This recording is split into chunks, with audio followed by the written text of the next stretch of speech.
UK के RAF Fairford base पर US का प्लेन नजर आया है। अमेरिका के स्पाई प्लेन U-2 ने वहां से उड़ान भरी है और जंग के बीच अमेरिकी विमान का यह युद्धाभ्यास देखने को मिल रहा है। अमेरिका के प्लेन युद्धाभ्यास कर रहे हैं और ये देखिए, और ईरान ने सेजिल मिसाइल से किया है हमला। इजराइल पर दूसरी बार सेजिल मिसाइल दागी गई है। 2000 किलोमीटर तक टारगेट को ध्वस्त कर सकती है। और वहीं बगदाद में अमेरिकी बेस को टारगेट करके हमला किया गया है। विक्टोरिया बेस पर ड्रोन अटैक किया गया। ईरानी प्रॉक्सी ग्रुप ने प्रहार किया है और अमेरिकी रडार सिस्टम पर हमला बोला गया है। 2 ब्लैक हॉक हेलीकॉप्टर्स को इस हमले में टारगेट बनाया गया है, जिसकी तस्वीरें आपके सामने।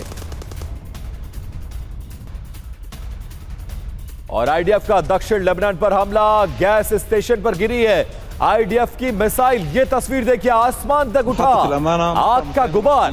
गैस स्टेशन को टारगेट किया है। अब देखिए, खबर यह है कि मध्य पूर्व में बहुत बड़ी तैनाती कर रहा है अमेरिका। मध्य पूर्व में 7000 मरीन कमांडोज को अमेरिका भेज रहा है। 3000 पैराट्रूपर्स की भी तैनाती होगी। वार्ता फेल होने पर ग्राउंड ऑपरेशन संभव हो सकता है। अमेरिका का पूरा प्लान तैयार है।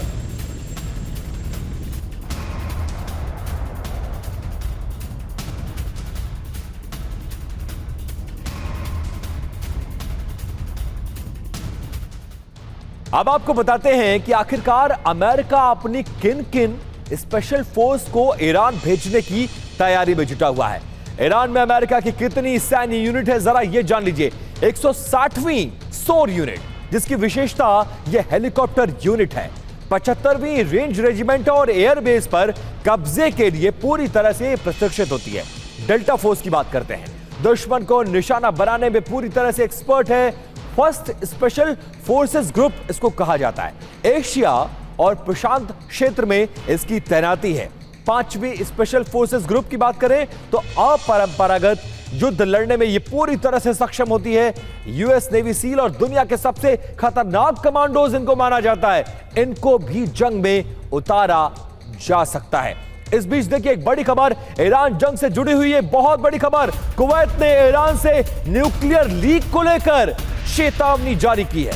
ईरान का पड़ोसी देश है कुवैत, जिस पर लगातार ईरान हमले कर रहा है। ईरान के बुशहर न्यूक्लियर प्लांट पर अमेरिका और इजराइल के हमले से न्यूक्लियर लीक का जताया है अंदेशा। कुवैत ने अपने नागरिकों से इस बाबत सतर्क रहने के लिए कहा है। कुवैत ने अपने नागरिकों को घर में रहने, दरवाजे और खिड़कियों को बंद रखने के लिए निर्देश जारी किए हैं।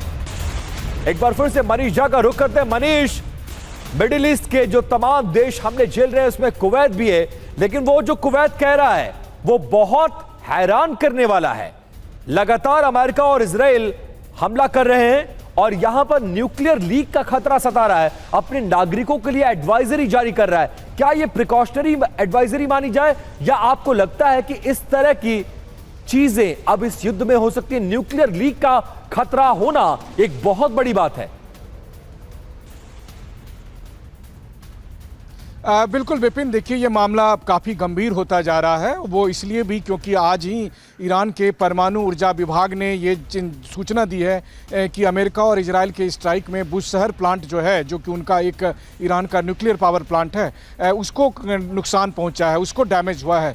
तो उसके बाद से ये आशंका बढ़ गई है कि कहीं ऐसा तो नहीं कि बुशहर प्लांट से रेडियो एक्टिव लीक हो। तो रेडिएशन के लीक होने का खतरा हो सकता है। और बुशहर प्लांट जो है वो कुवैत के पास है। तो सबसे पहले कुवैत ने एक पड़ोसी देश के तौर पर इस खतरे को भांपा है और अपने लोगों को घरों में रहने के लिए कहा है, दरवाजे खिड़कियां बंद करने के लिए, बंद रखने के लिए कहा है और बाहर नहीं निकलने के लिए कहा है। हालांकि जब न्यूक्लियर लीक होगा तो घर के दरवाजे बंद रखने से कितना फ़ायदा होगा ये हम सब समझ सकते हैं, लेकिन अगर जो मोटे तौर पर देखा जाए तो ये अंदेशा है। देखिए, आपको याद होगा 3-4 दिन पहले जब ईरान ने इजराइल के डिमोना न्यूक्लियर पावर प्लांट को टारगेट करते हुए मिसाइल से हमला किया था, लेकिन उस सेंटर से लगभग 9 किलोमीटर दूर जाकर मिसाइल गिरी थी। अगर वो मिसाइल वहाँ गिरी होती तो इजराइल में, जबकि कहा जाता है कि 90 से लेकर 250 तक परमाणु बम है, तो अगर वहाँ पर मान लीजिए 90-100 बम है, तो अगर कुछ भी लीक होगा, किसी भी तरह का खतरा होगा, तो वैसी स्थिति में न्यूक्लियर हादसा हो सकता है इजराइल में भी।